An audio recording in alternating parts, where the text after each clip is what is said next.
जिला मोतिहारी होगी रात भर नचाई रे अरे रे रे छाटल छाटल भोजपुरी गाना ई बजाई रे अरे हे रे जिला मोतिहारी होगी रात भर नचाई रे छाटल छाटल भोजपुरी गाना ई बजाई रे हमरा जैसन मरद जदी तोहरा भेटाई रे तके हुटांग के ले जाई रे छोड़ी टांग के ले जाई रे हाँ छोड़ी टांग के ले जाई रे करे जा टांग के ले जाई रे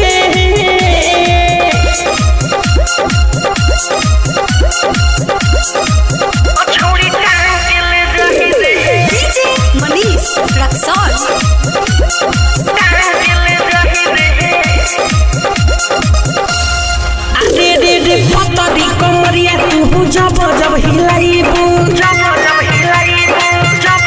अरे रे रे रे दिल्ली वाला डांस बेबी कर के देखाइबू पतली कमरिया तू जब जब हिलाइबू दिल्ली वाला डांस बेबी कर के देखाइबू दुनु जो बना है बबी तोहरा मजाई रे तोरा माई के केहू टांग के ले जाई रे ये छोड़ी टांग के ले जाई रे केहू टांग के ले जाई रे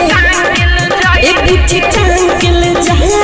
रे दादा Saurabh digital recording studio Motihari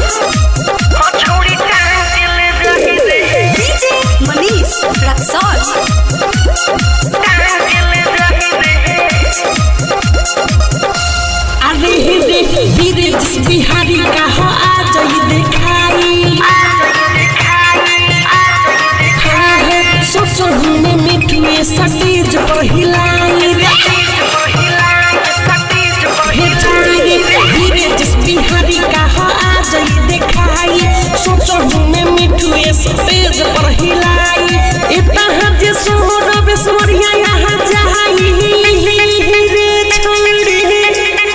तो टांग के ले जाई रे केहू टांग के ले जाई रे तोरा टांग के ले जाई रे गोरी टांग के ले जाई रे Saurabh digital recording studio Patna.